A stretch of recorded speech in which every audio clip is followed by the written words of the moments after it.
여러분, 우리가 성경의 내용이 이제 우리 복음서를 이제 새벽기도하고 이제 수요 예배는 이제 살펴보고 있는데, 성경의 내용에 보면 이제 예수님의 시대, 신약의 예수님의 시대는 성경의 3대 기적, 우리가 출애굽할 때 모세의 시대, 그리고 엘리야 엘리사 시대, 구약의 시대와 더불어서 예수님의 시대는 기적의 시대입니다. 여러분, 우리가 성경의 내용처럼 우리 모두 다 기적의 주인공이 하나님께서 은혜를 부어주실 줄 믿습니다. 그러면 우리가 어떻게 하면 하나님의 말씀이 나를 통하여 이루어지는 그 기적을 우리가 이룰 수 있냐는 거죠. 하나님의 말씀이 나를 통하여 이루어지는 것, 이것이 현현의 복음인데, 하나님의 말씀이 나를 통하여 이루어지는 그 기적의 주인공이 어떻게 하면 될 수 있을까? 내가 어떻게 하면 하나님의 은혜의 주인공이 될 수 있을까? 그 말씀이 오늘 마태복음 8장에서 오늘 성경에서 말씀하고 있습니다. 오늘 마태복음 8장의 교훈을 통해서 우리가 하나님이 베푸시는 은혜의 기적의 주인공이 될 줄 믿습니다. 여러분, 8장 1절에 보게 되면요, 예수님께서 마태복음 5장, 6장, 7장의 산상수훈 교훈을 산에서 말씀하시고, 8장 1절에 예수님께서 그 산상수훈의 교훈을 말씀하시고 산에서 내려오시니 수많은 무리가 예수님을 따르고 있습니다. 그래서 마태복음 8장은요, 기적의 모음집이라는 별명이 있습니다.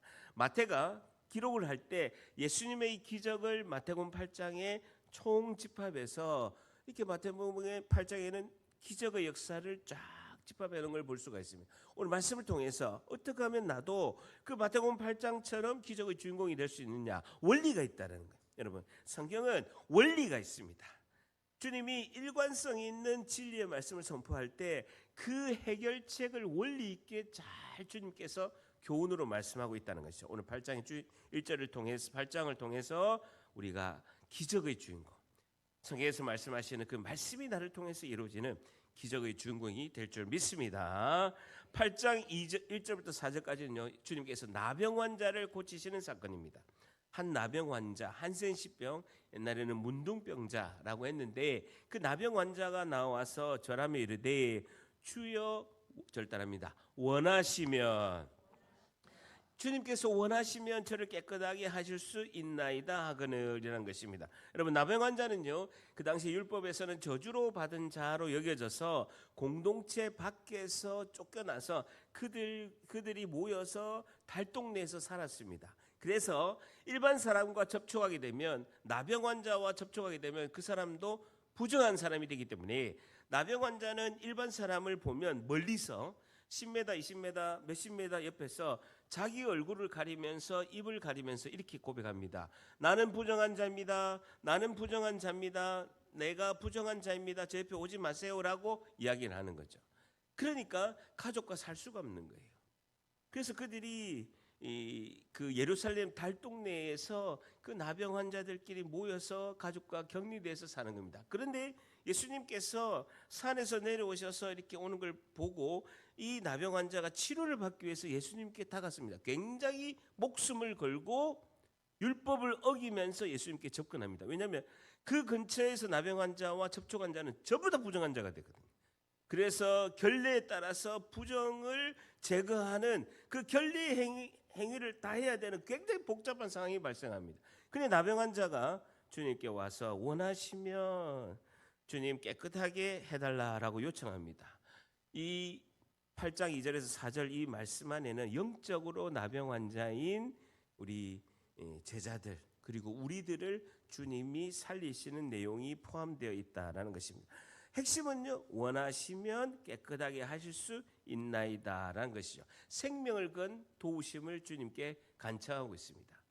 부정한 자이기 때문에 주님께 접근할 수 없는 상황에서 주님이 보고 계신 것이죠. 여러분, 제가 어릴 때 부산에서도 제일 맨 밑에 있는 영도라는 섬에서 제가 태어나서, 영도 이송도 바닷가에서 그 어촌이 있는 그 바닷가에서 늘 우리 집에서 바닷가까지가 15m밖에 안 됐어요. 그래서 파도가 치면 우리 집까지 막 올 정도로, 그래서 눈 뜨면 바닷가 가서 놀고 수영하고 고동 따고 그다음에 전복 잡고 그렇게 했는데 제가 출세했죠. 포항까지 와가지고. 근데 제가 어릴 때 굉장히 충격적인 사건이 있었습니다. 여러분, 제가 어릴 때 가끔 이 나병 환자, 그 당시에 우리는 문둥이라는 표현을 썼습니다.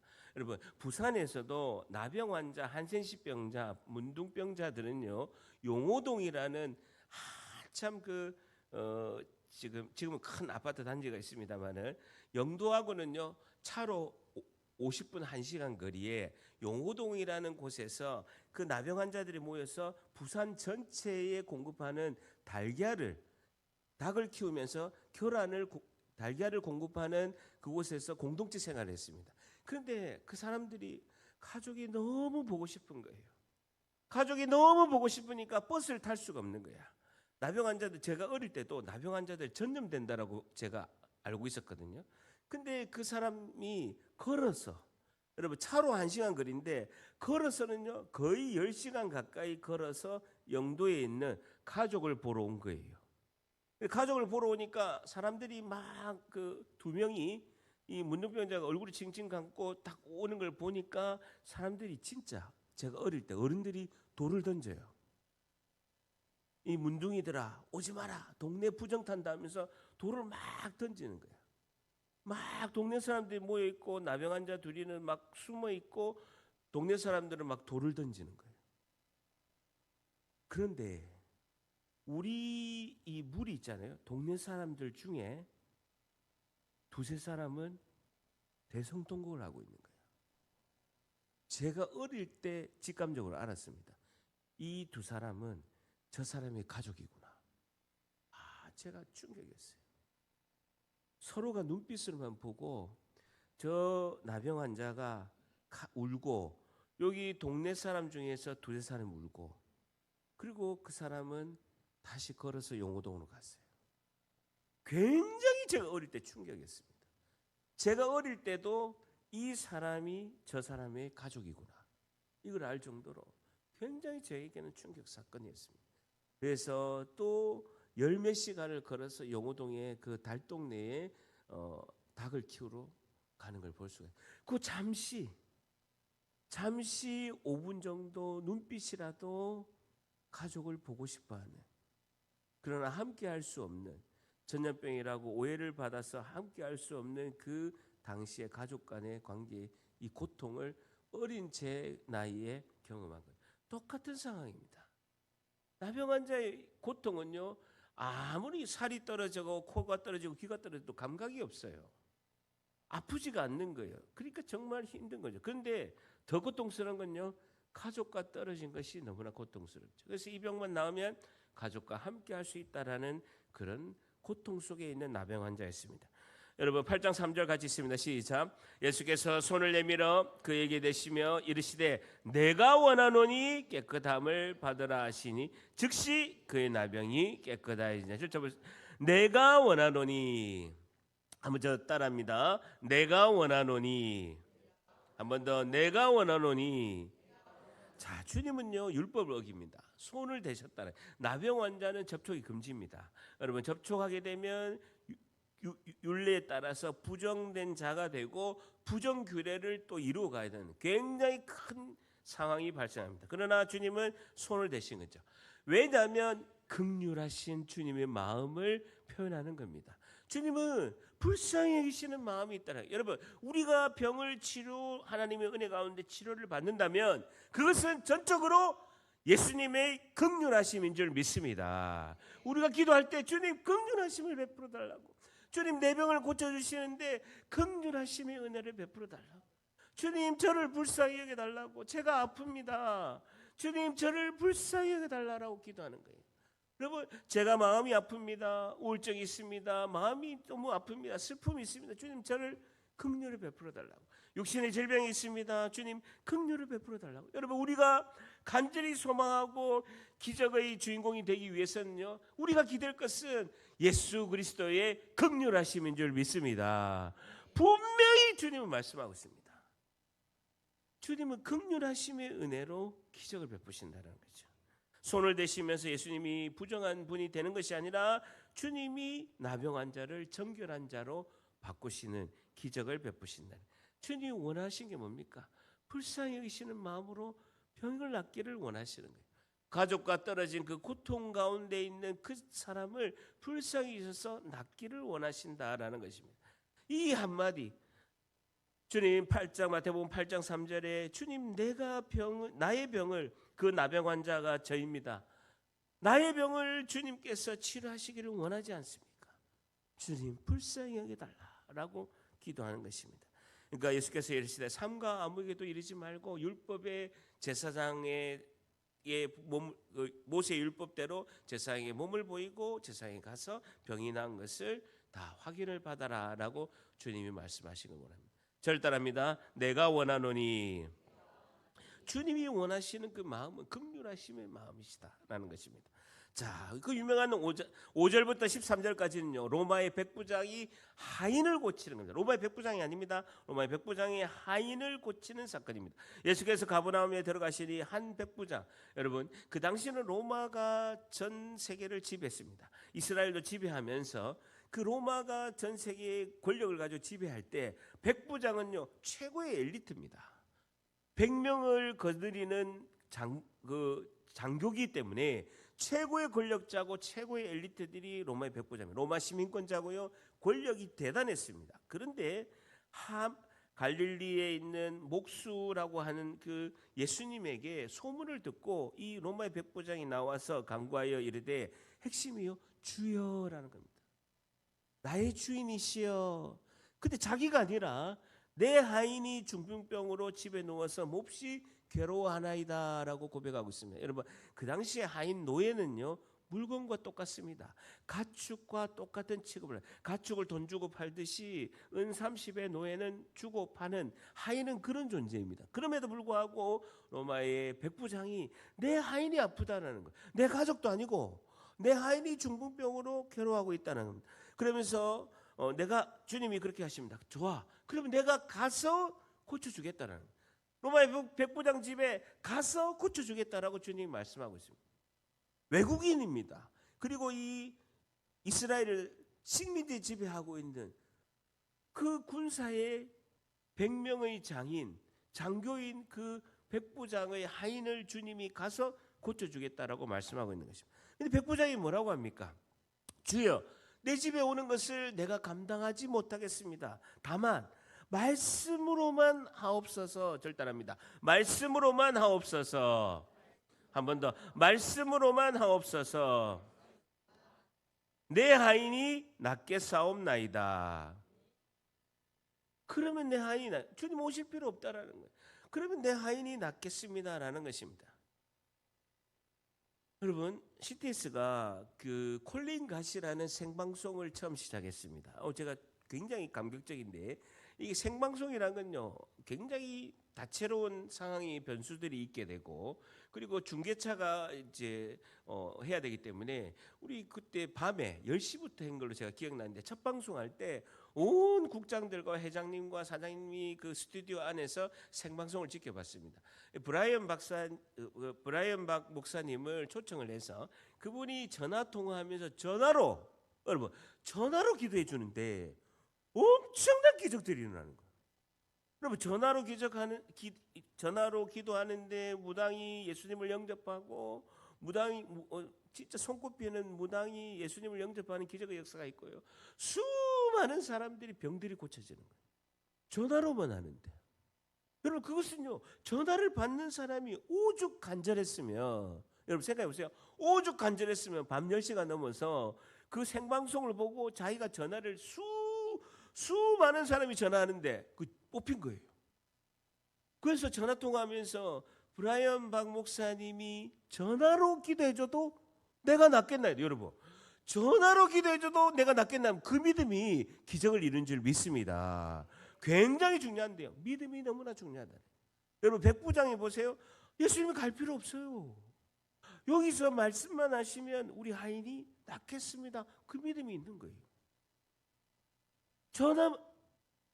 앞으로 저에게 전화하시기 바랍니다. 오늘 낮에도 우리 성도분을 위해서 11시에 만나서 허리가 끊어지게 기도를 했습니다. 제가 바라는 것은 하나님 긍휼을 베풀어 달라고 우리 집사님 믿음을 주시고 긍휼을 베풀어 달라고. 제가 아무런 힘이 없습니다. 주님, 자비를 베풀어 달라고 기도하는 것이죠. 나도 남의 수하가 있는 사람이고 내 아래도 군사가 있는데 이대로 가라 하면 가고 저대로 오라 하면 오고 내 정도로 이것을 하라 하면 하겠나이다라는, 나는 예수님을 모실 자격이 없다라는 거예요. 그러나 예수님께서 말씀하시는 그 말씀의 권능을 내가 믿습니다라고 이렇게 말씀하고 있습니다. 10절 같이 있습니다. 시작. 예수께서 들으시고 놀랍게 여겨 따르는 자들에게 이르시되 내가 진실로 너희에게 이르노니 이스라엘 중 아무에게도 이만한 믿음을 보지 못하였노라라는 겁니다. 여러분, 예수님 깜짝 놀란 거예요. 이스라엘에 있는 유대인도 아니고 이런 이방인, 그것도 로마의 백부장이 어떻게 이런 믿음이 있었지? 여러분 보세요. 수많은 이스라엘 백성들은, 무리들은 예수님을 공격하려고 자기의 밥그릇을 빼앗은 바리새인들과 서기관들은 예수님을 공격하려고 막 따라다녔습니다. 근데 로마 백부장은요, 멀리서 보는데도 예수님을 보고 믿음을 가진 거예요. 예수께서 뭐라고 하시냐면요, 또 너에게 이르노니 동서로부터 많은 사람에게 이르되, 이스라엘 유대인 너희들 말고 저 많은 이방인, 로마의 백부장처럼 저 많은 동서의 이방인들이 아브라함과 이삭과 야곱과 함께 천국에 있을 거다라는 거예요. 하물며 그의 나라를 본 자손들, 혈통으로 너 유대인들, 너가 아브라함의 자손이라고 하면서 나는 아브라함의 자손이야, 그러니까 나는 천국 가야지. 나는 혈통으로 유대인이야, 그러니 천국 가야지. 그런 자들은 바깥 어두운 데 쫓겨나 거기서 울며 이를 갈면서 엄청나게 추운 지옥에 너희들은 가게 될 것이다. 여러분, 지옥은 두 가지가 있어요. 불과 유황으로 타는 지옥이 있고, 그냥 타지도 않고 죽지도 않고 계속해서 뜨거운 불에 수천 억년 동안 그 불 가운데 타는 고통 가운데 있는 지옥이 있고, 여러분 영하 45도 50도에 벌거벗겨 가지고 이빨을 드드드드 갈면서 추워서 죽을 건데 죽지도 않는 그런 영하 45도 50도 되는 엄청난 추위의 지옥이 있다. 그게는요, 울며 이를 간다라는 것입니다. 혈통적인 유대인들이 다 천국 가겠다고 선민주의에 빠진 그 많은 유대인들은 다 지옥 가게 될 것이다라고. 그러면서 백부장이 이르시되 가라, 너를 같이 들었답니다. 내 믿은 대로 될지어다. 한번 내 믿은 대로 될지어다 하시니 그 즉시 하인이 나으니라는. 여러분, 기적은 우리의 믿음을 요구하시는 줄 믿습니다. 믿음은 기적은요, 우리의 믿음을 요구하는 거예요. 여러분, 두 가지가 기적을 이루는데요. 첫째는 예수님의 긍휼하심의 마음, 그리고 그 긍휼하심의 마음에 간절히 간구하고 기도하는 우리는요, 믿음을 주님께서 요구하시는 줄 믿습니다. 모든 기적은 주님이 믿느냐라고 물어보십니다. 너가 믿느냐? 네, 믿나이다. 너의 믿음대로 될지어다 라고 말씀하고 있습니다. 너가 믿는 대로 될지어다 라고 말씀하고 있습니다. 우리가 믿는 것은 예수님의 긍휼하심의 마음인 줄 믿습니다. 긍휼하심의 그 마음을 우리가 의지하는 것이 중요하다는 것입니다. 14절에 17절은요, 베드로 장모를 고치는 사건입니다. 예수께서 베드로의 집에 들어가서 그의 장모가 열병으로 앓아 누운 것을 보시고, 여러분 그 당시에 병이 어떤 병이 걸리더라도 몸에 이상이 있으면 열이 나는 거예요. 그래서 열병으로 많은 사람들이 죽었어요. 물론 열병으로 죽었다지만 다양한 병들이 걸렸지만 병이 걸리면 열이 나죠. 그래서 열병으로 나서 누워서 죽을 상황이 온 것입니다. 그런데 예수님께서 그 여인의 손을, 베드로의 장모의 손을 만지시니 열병이 떠나가고 여인이 일어나서 오히려 예수님께 수종드는 사건이 있게 됩니다. 그리고 여러분, 우리가 잘 아는 예수님께서 거라사 군대 귀신을 쫓아내려고 배를 타고 갈릴리 호수 서편에서 왼쪽에서 오른쪽으로 이동할 때 엄청난 풍랑과 파도가 치는 걸 볼 수가 있습니다. 예수님께서 배에 오르시며 제자들이 따랐는데 배에서 큰 놀이 일어나 배가 물결에 덮이게 되었고 예수님은 피곤해서 주무시게 됩니다. 그런데 제자들이 나와 깨우며 이르되 주여 구원하소서, 우리가 죽게 됐습니다. 예수님, 지금 우리가 죽게 됐다는 거예요. 예수님 딱 하나, 거라사 군대이신 이방 땅에, 오른쪽에 있는 이방 땅에 있는 거라사 군대 귀신 한 명 쫓아내려고, 원래는 두 명인데 그 말을 하는 군대 귀신을 한 그 2명 귀신 들린 사람을 쫓아내려고 넘어가는데 사탄이 예수님께서 이 군대 귀신을 쫓아내는 걸 알고 사탄이 광풍을 일으킵니다. 그럴 때 굉장히 예수님과 동행하면서도 엄청난 풍랑이라는 걸 볼 수가 있죠. 인생은요, 우리 바다의 조각배와 같습니다. 예수님과 함께 해도 인생은 바다의 조각배처럼 풍랑이 일어날 수가 있다라는 거예요. 반드시 아셔야 됩니다. 나는 교회를 가고 예수님을 잘 믿고 11조 내고 수요예배도 안 빠지고 오고 다음 주에는 수요예배가 아니고 금요기도회라고 하는데 거기도 안 빠지고 오는데 풍랑이 일 수가 있다라는 거예요. 왜 풍랑일까? 풍랑이 올 수가 있다니까요. 안 오면 좋은데 올 수가 있다니. 그럼 어떻게 대처를 하느냐? 예수께서 이르시되 어찌하여 무서워하느냐? 원에는요 아직도 믿음이 작은 자. 예수님은요 항상 믿음을 기준으로 세우십니다. 아직도 믿음이 작은 자들아 하시고 일어나서 바람과 바다를 어떻게 한다고요? 꾸짖으시니. 이 꾸짖으시니가 제가 강조한 건 뭡니까? 에피티마오라는. 여러분 꾸짖으시니 원어 사전을 제가 복사하니까 에피티마오라는 단어인데요. 그대로 전장 원어 사전을 제가 복사하니까 에피라는 단어가 위에, 티마오라는 단어가 가격을 정하다라는 거예요. 어떤 것에 가격을 정한다는 거예요. 이거 15,000원, 20,000원 가격을 위에다가 가격을 정하다가 에피티마예요. 여러분 예수님께서 바람과 풍랑에다가 가격을 정하신 거예요. 가격이 얼마냐? 빵이라는 거 빵. 바람과 풍랑을 일으키는 그 권세에다가 가격을 주님이 에피티마오 위에다가 가격을 정하셨다는 거예요. 그게 빵이라는 거예요. 나의 질병을 일으키는 권세는 너희들의 에피티마오. 내가 엄히 꾸짖으노니 권세는 제로다 하고 선포하는 거예요. 굉장히 중요해요. 제가 늘 강조하잖아요. 절단합니다. 에피티마오. 한 번 더 에피테마오. 위의 가격을 정하다. 한 번 더 위의 가격을 정하다. 나를 괴롭히고 내 마음에 근심과 두려움을 주는 그 생각을 하는 모든 공격하는 세력을 너희들의 권세는 꾸짖으시니 에피티마오 제로다라고 선포하는 거예요. 여러분 우리 입술의 그 선포가 만인의 제사장으로서 하나님의 자녀로서 권세가 있는 줄 믿습니다. 반드시 예수 그리스도 이름으로 명하노니라는 거예요. 여러분 내 이름이 아니라 우리는 하나님의 자녀의 권세로 내 안에 계신 성령께서 예수 그리스도 이름으로 명하노니 너희들의 권세는 에피티마오 영이다 라고 선포할 때 그 권세에 있는 말씀이 선포되어서 어떠한 방해 세력도 우리에게 영향을 끼치지 못할 줄 믿습니다. 굉장히 중요한 거예요. 절단합니다. 에피티마오 가격을 정하다. 나를 괴롭히는 그 영적으로 전쟁을 일으키고 나에게 두려움과 영적으로 공격하는 모든 세력들은 나의 심령을 아프게 하고 질병을 주는 모든 권세들은 에피티마오 너희들의 권세는 예수 그리스도 이름을 명하노니 제로임을 선포하노라. 계속해서 선포하는 거예요. 여러분 굉장히 선포가 중요합니다. 여러분 어떤 분은요 똑같이 일하고 똑같이 교회 생활하고 똑같이 하는데도 어떤 분은 성령 충만한 거예요. 근데 어떤 분은 열심히 신앙생활도 하는데 성령 충만하지 않은 거예요. 그것은요 내가 평소에 어떻게 계속 선포의 은혜를 행하느냐가 너무나 중요하다. 여러분 보통 때도 뭐 설거지하고 아니면 뭐 산책을 하거나 시장을 보거나 아니면 슈퍼에 가거나 이마트를 가거나 아니면 뭐 이렇게 할 때도 계속 선포하는 거예요. 하나님의 아들 예수님 저를 불쌍히 여기주시옵소서. 내 마음에 근심, 우리 목사님은 근심과 두려움이 없을 거다. 아니에요. 저도 근심과 두려움 많아요. 저는 겁쟁이에요. 아닌 것 같아요. 근데 계속 저는 선포해요. 마음의 근심과 두려움은 예수 그리스도 이름 명하노니 너희들 권세는 제로다. 에피티마오 꾸짖으심에 너희들 권세는 제로다. 나는 승리하였노라. 하나님의 아들 예수님 저를 도와주세요. 그 말씀을 계속 선포하는 거예요.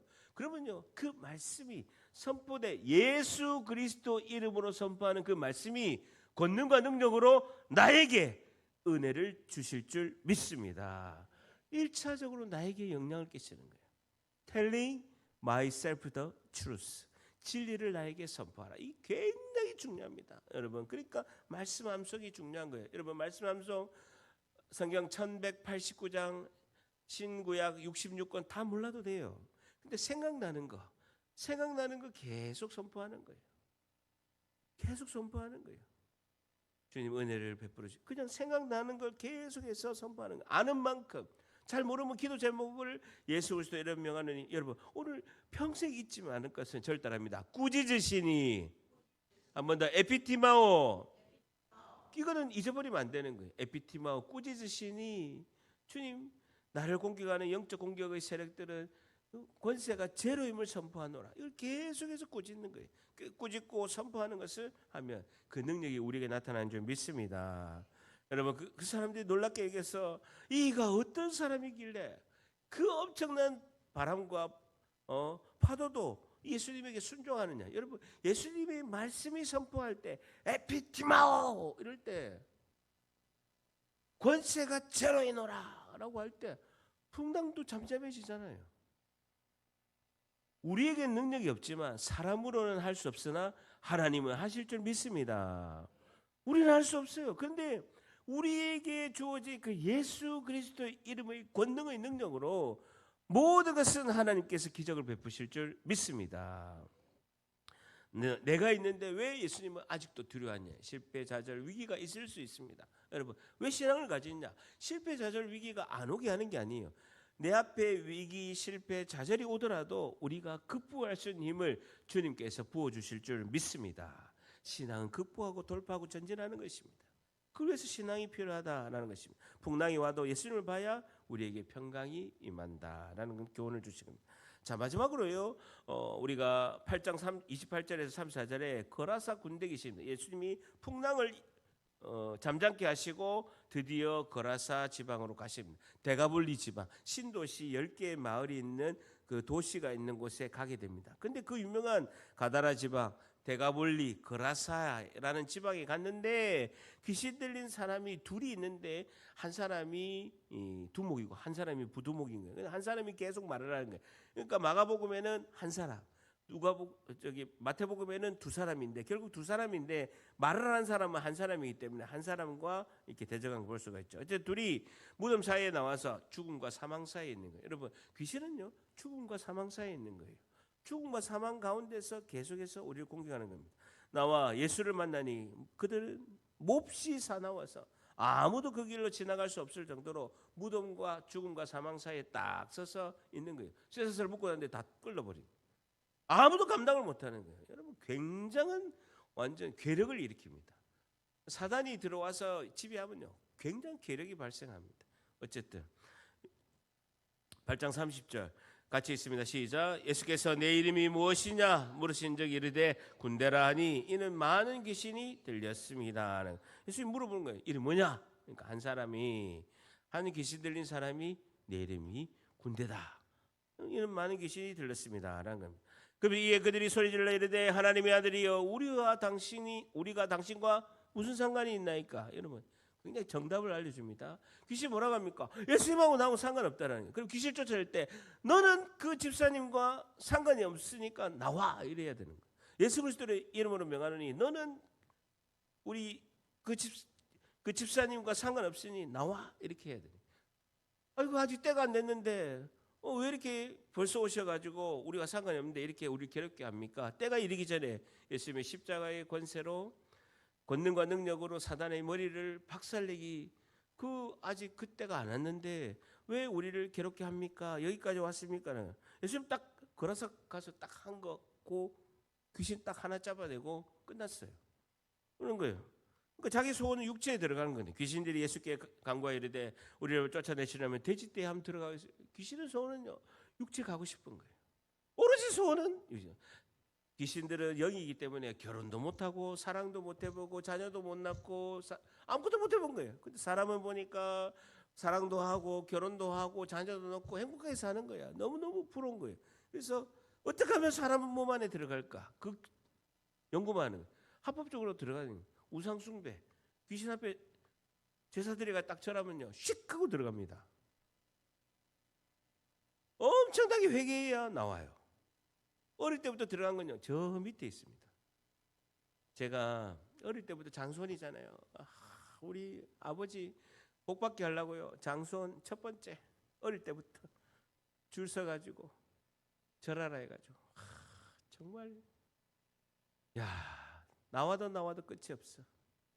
내 속에 있는 어릴 때부터 들어가는 그 귀신들이 나와도 끝이 없는 거예요. 몇 년을 나오는 거예요. 몇 년을. 제 명절 때마다, 큰 집 제사 때마다, 작은 집 제사 때마다, 우리 집 제사 때마다 들어간 것들 끝이 없는, 육체에 그렇게 들어가고 싶어요. 자, 근데 예수님께서 가라 하시니 귀신들이 나와서 돼지들에게 들어갔는데 온 떼가 빗달로 내리달아서 바다에 들어가니 물에서 몰수하더라. 마가복음에는요, 우리 새벽기도 때 봤죠? 2,000마리 떼에 들어갔다라고 이렇게 말씀하고 있습니다. 돼지를 치던 자들이 달아나 시내에 들어와서 이 모든 일과 귀신 들린 자들의 일을 고하니, 졸지 2,000마리에 유대인들은 돼지를 먹지 않습니다. 이방인들이 키워서 로마에다가 납품을 하는데 2,000마리의 돼지가 그 마을을 먹고 사는데 다 죽어버린 거예요. 한 번에 다 죽은 거니까 난리가 난 것이죠. 34절, 8장 34절 마지막 절 있습니다. 시작. 온 시내가 예수를 만나려고 나가서 보고 그 지방에서 떠나시기를 간구하다. 예수님 떠나라는 거예요. 내 재산에 피해를 입었다는. 여러분, 얼마나 주님이 다시는 여기 안 갑니다. 주님이 처음이자 마지막이 귀신 쫓아내려면요, 그 마을과 데가볼리 10개의 도시, 신도시들이, 10개의 마을이 모인 그 신도시들이 예수님을 영접할 절호의 기회였습니다. 근데 재산에 피해가 생기니까 예수님 떠나라. 당장 눈앞에 있는 피해만 생각하고 엄청난 구원의 역사를 이룰 걸요 생각하지 않는. 여러분, 우리가 현상과 상황에 몰입하면요 주님의 은혜를 볼 수가 없습니다. 굉장히 중요한데요, 우리가 현상과 환경에 몰입하게 되면 주님이 베푸시는 그 놀라운 은혜를 못 봅니다. 그래서 굉장히 중요한 것 중에 하나는요, 현상과 환경에서 멀리 뒤로 나와서 상황을 봐야 되는 거예요. 다시요, 우리가 상황과 현실, 주님은요 엄청난 은혜를 굉장히 다양하게 포장해서 우리에게 주십니다. 때로는 축복과 행복과 기쁨으로도 은혜를 주시지만 굉장히 힘든 고난과 역경 안에 주님의 은혜를 포장해서 우리에게 주신다라는 거예요. 근데 우리가 환경과 상황에 몰입하면 그 은혜를 못 본다라는 거예요. 굉장히 중요한데요, 담임 목사가 보기에는 이 고난과 힘듦이 진짜 평생 안 보는 골든타임이야. 이 집사님이 반드시 이거 잡으면 하나님께서 은혜를 주실 게 딱 준비되어 있어. 굉장히 중요한 게, 인생에 있어서 3번도 안 오는 기회를 딱 맞이하는 거예요. 그런데 정말 중요한 은혜이고 큰 은혜일수록 주님은요 고난 안에 담아서 기회를 주십니다. 여러분, 근데요 고난이 힘드니까 그 은혜가 안 보이는 거예요. 그래서 은혜의 문 앞에까지만 갔다가 놓치고 갑니다. 너무나 안타까운 거예요. 근데 그 상황과 환경에서 조금 떨어지면 그게 보여요. 하나님이 주시는 절대적인 기회구나. 그게 보인다고요. 그러면 고난과 역경을 빨리 이겨내고 주님 앞에 엎드려서 빨리 통과돼서 그걸 탁 기회를 잡는 거예요. 그 은혜가 우리 가운데 충만히 임할 줄 믿습니다. 굉장히 중요한 기회였습니다. 근데요, 내 돈을 잃었다라는 거예요. 그럼 공동 투자해가지고 양을 키우듯이 돼지 2,000마리를 키웠거든요. 그러면 이거 팔면 돈이 얼마입니까? 로마에 팔면 돈이 당장 들어오는데 이거 손해를 봤다래. 그러니까 뭐라고 합니까? 예수님 나가세요라는. 예수님 나가세요라는 거죠. 마지막 결론으로, 예수님의 능력은 긍휼하심의 마음에서 나오는 겁니다. 여러분, 엄청난 기적은 예수님의 긍휼하신 마음에서 출발합니다. 근데 주님은요 반드시 우리에게 믿음을 요구하십니다. 믿느냐라는 거예요. 여러분, 주님은 믿는지 안 믿는지를 확인하십니다. 여러분, 우리 말로는 믿는다 하잖아요. 주님은 순종해라 라는 거예요. 한번 순종해봐라 라고 이렇게 말씀하고 있습니다. 내가 믿는데요? 그럼 한번 순종해봐. 순종은 못하겠는데요. 그러면 믿는 겁니까? 안 믿는 겁니까? 안 믿는 거죠. 그럴 때 딱 순종하면 하나님께서 기적의 주인공으로 은혜를 부어주실 줄 믿습니다. 마지막 두 번째는요, 환경과 상황을 나를 분리해야 되는 거예요. 여러분, 내가 믿나이다 라고 해서 정확하게 보려면요, 상황과 환경에서 쭉 떨어져 봐야 돼요. 내가 힘든 상황이다, 내가 어려움이 있다, 그럼 한번 나와 보세요. 조금 뒤에서 한 3m 5m 떨어져서 보게 되면 그 환경과 상황이 결코 나에게 결정적인 영향을 끼치는 것이 아닌 걸 보게 됩니다. 여러분, 어떤 사람은 환경과 상황 안에서 자살하겠다는 사람도 있지만, 어떤 사람은 환경과 상황 때문에 이것이 내가 중요한 기회로 삼는 경우도 있다라는 것이죠. 그러면 환경과 상황이 지배를 받는 건요, 나의 마음에 달려 있다라는 거예요. 여러분, 다시 한번 저를 따라합니다. 나에게 영향을 끼치는 것은 나와 예수님뿐이다. 나와 예수님뿐이에요. 그것을 내가 실패와 좌절을 잘 극복해서 전화위복의 기회로 삼는 것도 나고, 그것이 내가 주님이 주시는 기회라고 믿음으로 하는 것도 납니다. 근데 그것을 떨쳐버리고 예수님 내가 재산적으로 손해봤으니까 떠나세요 하고 내가 떠나고 예수님의 뜻 가운데서 벗어나는 것도 내가 결정하는 거예요. 그러기 위해서는요, 작은 주님의 은혜의 성공의 데이터가 있어야 됩니다. 여러분, 영적인 건요, 온 오감이 반응을 해야 됩니다. 주님이 주시는 기회구나. 이게 딱, 이게 레이더가 딱 온몸에 오감이 딱 감지를 해야 돼요. 이게 주님이 주시는 기회구나. 주님이 주시는 굉장히 큰 축복이 이 고난과 역경 안에 숨어 있구나. 이게 딱 감지가 돼야 됩니다. 그러기 위해서는요, 작은 순종으로 인해서 주님이 주시는 은혜를 잘 데이터를 우리가 저축을 해야 됩니다. 여러분, 작은 것에 순종하지 못했는데 큰 축복을 주면 우리 잡지를 못합니다. 그럼 5만 원 11조 하기 힘든데 1억 벌어가지고 1,000만 원 11조 하겠습니까? 아유, 주님, 내가 1,000만 원 11조 못 하겠습니다. 1억 주지 마이소. 살떨립니다. 10,000원 11조를 해야 1,000만 원도 하죠. 주님은 10,000원 주면서 10만 원 주면서 10,000원 하는 거 보고 계신 거예요. 작은 순종을 할 때 기쁘구나. 모든 것이 주님의 것인데 나에게 건강 주시고 물질 주시고 은혜 주시고 모든 걸 베푸는 것이 주님이 하시는 것인데 다 주의 것입니다. 저같이 이런 죄인에게 주님이 은혜를 베푸시는군요 하면서 순종할 때 우리 모두가 기적의 주인공이 될 줄 믿습니다. 상황과 환경에서 나를 분리하고 주님의 오늘 기도할 때 한 가지